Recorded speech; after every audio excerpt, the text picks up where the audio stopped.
Votre argent vous est présenté par la BCV. Votre argent avec Helvetia, votre assureur suisse.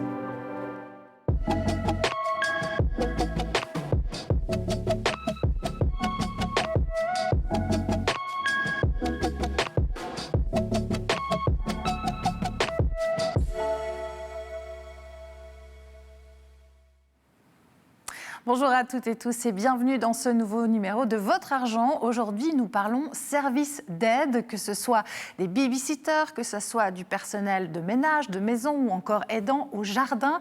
Comment cela fonctionne-t-il? À quoi faut-il faire attention en termes d'assurance? Car oui, ces personnes qui travaillent souvent à temps partiel ont besoin d'être assurées. Mais comment faut-il faire? Eh bien, c'est ce que l'on va voir aujourd'hui avec Laurent Blumenstein, conseiller client chez Helvetia Échalon. Bonjour Laurent. Bonjour Mélanie. Merci d'être avec nous aujourd'hui. La situation classique d'une aide à domicile, la question que l'on se pose tous, c'est doit-on assurer cette aide à l'AVS et à l'AI si elle ne travaille chez moi que quelques heures par semaine?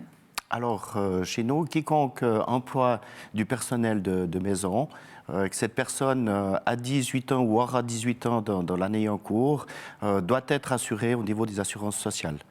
Voilà, donc là, l'inscription doit être faite, même si cette personne ne travaille que quelques heures par semaine. Très simple, très clair. On enchaîne. Quand on pense à ce personnel auxiliaire, parce que c'est souvent comme cela qu'il fonctionne, est-ce qu'ils sont soumis à l'obligation d'assurance auprès de l'AVS et de l'AI? Alors, en principe, les employés de maison nés en 2006 ou avant sont contraints d'être assurés au niveau des assurances sociales, donc du premier pilier.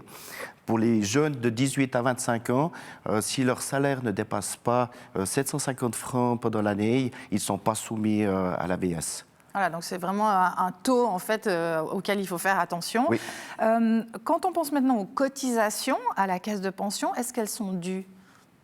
Alors oui, les cotisations sont dues à partir d'un salaire de plus de 22 050 francs. Là, il y a de toute façon l'obligation d'inscrire la personne auprès de l'AVS. Il y a la possibilité pour les personnes, pour les employeurs, pour les personnes qui ont une activité partielle, pour les menus travaux, comme c'est souvent le cas pour l'assurance, pour les travaux de ménage, il y a des procédures simplifiées qui sont à disposition justement jusqu'à ces salaires de 22 050 francs. On le sait, quand on emploie du personnel, même si ce n'est que quelques heures, que ce soit pour du ménage, pour de l'aide au jardin, le risque, c'est que ce personnel se blesse lors de l'exercice de son travail. Alors, c'est un problème, évidemment, pour le personnel qui, du coup, se retrouve à l'assurance pour autant qu'il y en ait une. Et puis, c'est un problème pour l'employeur qui doit faire face à ses responsabilités. Alors, justement, qu'est-ce qui est important en matière de couverture, d'assurance, lorsque l'on fait appel à du personnel auxiliaire sur une base horaire, que ce soit dans le jardin ou pour des petits travaux de rénovation, par exemple? Alors, ces personnes qui travaillent dans ces différents domaines font partie d'un cercle des personnes par rapport aux services domestiques. Et là, l'employeur a l'obligation de couvrir son employé pour l'assurance accident professionnel. Maintenant, si cet employé travaille plus de 8 heures par semaine, l'employeur a l'obligation de le couvrir aussi pour les assurances non professionnelles. Et après, vous avez aussi des problèmes de responsabilité civile qui rentrent en matière. En tant qu'employeur, la responsabilité civile privée, pendant ses heures de travail, va couvrir l'employé s'il crée un dommage à entière. Si on pense maintenant, par exemple, à une babysitter ou à quelqu'un qui promènerait votre chien gratuitement, dans quelles conditions est-ce qu'on doit également assurer ce personnel-là qui ne reçoit pas de salaire ? Alors, pour les travaux qui sont donnés par des amis, le voisin ou par même un membre de la famille, alors là, ce n'est pas soumis à l'AVS. Par contre, si le babysitter ou la personne qui va promener les chiens perçoit un salaire nature ou en espèces, quel qu'il soit, là doit être automatiquement annoncé pour les assurances sociales. Alors on sait que ce personnel-là, en général, a pour but de nous soulager dans notre quotidien. Comment est-ce qu'on sait qu'au final, on ne va pas avoir plus de problèmes que de soulagement? Alors, il faut régler les choses en amont, bien se préparer, se renseigner sur différents points. Est-ce que la personne que vous employez l'employé a sa propre assurance responsabilité civile pour si elle casse quelque chose pendant son activité. De mettre en place quand même un contrat de travail.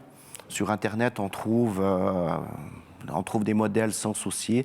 Et puis, vérifier aussi tout ce qui est en dehors des assurances sociales, mais par exemple, les salaires minimaux, l'horaire maximum que la personne peut faire, les règles au niveau des congés, congés de vacances. Donc, tous ces points-là doivent bien être étudiés avant d'engager quelqu'un. Une bonne communication, c'est essentiel. Merci beaucoup, Laurent Blumenstein, d'avoir été avec nous aujourd'hui.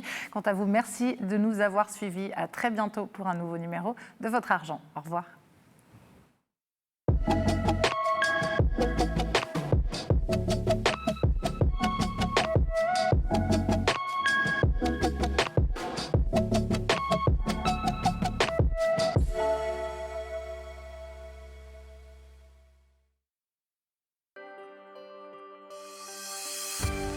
Votre argent vous a été présenté par la BCV.